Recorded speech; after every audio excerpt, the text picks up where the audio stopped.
Welcome to Channel 2S and welcome back to the 12 Days of Gunpla. -1. I'm Second Soundwave, and as Christmas looms closer, I think it's a good time to take a look at some of my favorite kits of 2017.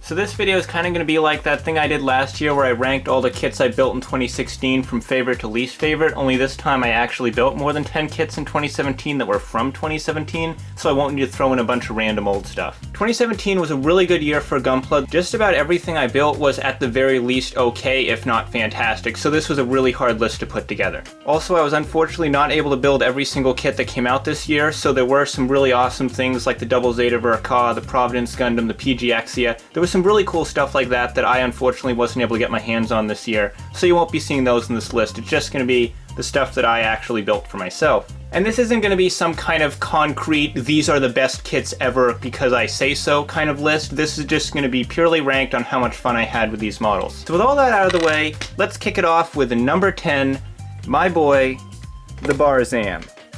The Barsam here is a really funky kit, and that's why I love it.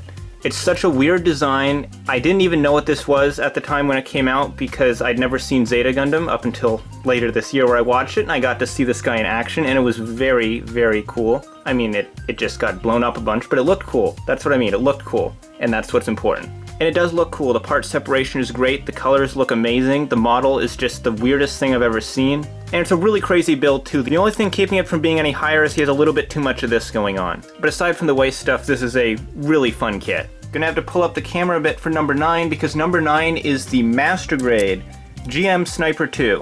I was not expecting to pick this kit up. I saw the initial pictures of it and I didn't like the proportions, but then I saw a bunch of people building theirs and it looked super fun, so of course I had to get one for myself. It's a very rugged, very solid looking kit, but it's also very simple, and I like that simplicity. He's in that weird sort of middle ground between epic commander suit and useless grunt suit, and I really like that. And when you factor in his posability, which is pretty freaking awesome, it becomes a really fun kit to mess around with. So sometimes when I pick up a kit, I'm not really sure I'm gonna like it, and I kind of get it just to see if it's gonna be any good. And sometimes I'm disappointed, and other times, like with kit number 8, I'm pleasantly surprised. This is the High Grade Atlas Gundam. I picked this up because I love Thunderbolt, and that's really the only reason I got it. I saw the initial pictures of this, I saw how many stickers it had, and I was not looking forward to it at all. But I decided to build it anyways, and boy am I glad I did. This kit is so much fun. The posability is insane, and the weapons you get to work with are just plain awesome. Now, if only they do a Master Grade. Number 7 is a rather unassuming little fellow that you're probably not going to see on a lot of people's top 10 lists because it is none other than a Iron-Blooded Orphans model that's not a hero or anything, it's just the regular old Roe. This kit's a hard one for me to explain because there's not a lot that's objectively amazing about it, it just kind of makes me happy inside. It's really fun to pose, I like how he has that kind of kung fu training armor look, or maybe kabuto armor, whatever. It's really fun to pose because the feet are very big and flat, so you can just plop him down and he stays wherever you put him. And I think my favorite part of this whole kit is that unlike everything else from Iron-Blooded Orphans, you get more than 2 weapons, which adds some extra enjoyment that I felt was missing from the IBO line as a whole. The next kit on my list is probably one of the biggest plot twists in Gunpla history.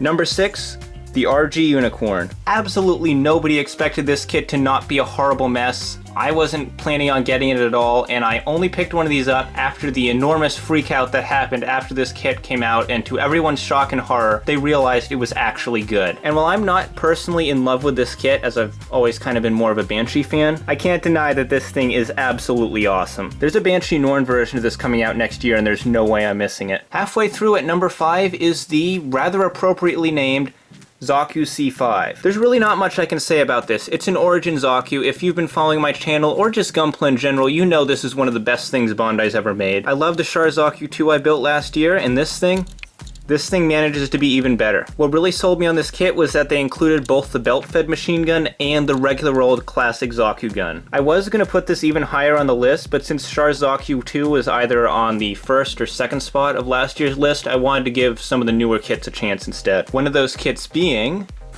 Blue Destiny Unit 1. If you've seen my review for this kit, you know I love it. It's the same GM ground type mold with a few new tricks to make the torso more stable, and an added transformation. But second, I hear you asking, If you like it so much, why is it so low on the list? Well, I'm glad you asked that question, mystery person, because the answer is pretty simple. I like the design of the GM ground type more than the Blue Destiny Unit 1. And yes, it really is that simple. This guy's still great though. At number 3, we have my Gunpla waifu herself, the Gold Frame Astray. When I saw the announcement for this, I was at maximum hype. As soon as this thing came out, I tried to get my hands on one. Unfortunately, I wasn't able to find one for quite a while, but when I did eventually get one, it was everything I hoped for. It's sleek, it's shiny, it's jagged, it's edgy, and really the only thing holding it back is that it has to live on a stand. Other than that, it is an absolutely beautiful kit. We're very quickly closing in on my absolute number 1 favorite kit of 2017, but before we do that, let's take a moment to look at my second favorite kit,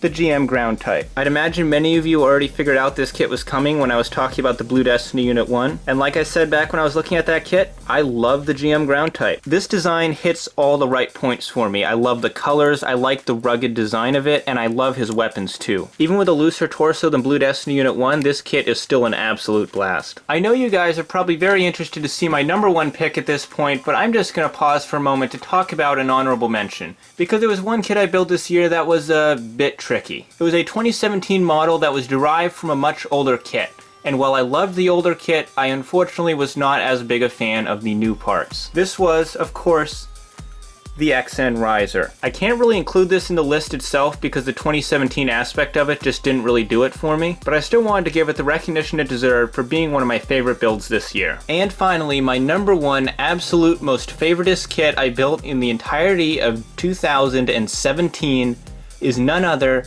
than our boy, Jim. We've seen big kits on this list, we've seen flashy kits, we've seen awesome kits, but sometimes the most fun you can have is with the simple guys. And the Jim is about as simple as it gets, but that doesn't stop it from being absolutely awesome. Not only is this kit very fun to handle and incredibly posable, its main feature is head swapping. Putting heads from other kits on this and putting this kit's heads on other kits is one of the most fun things I did this year. It's really stupid and it's really simple, but sometimes it's the stupid simple things that make me happy.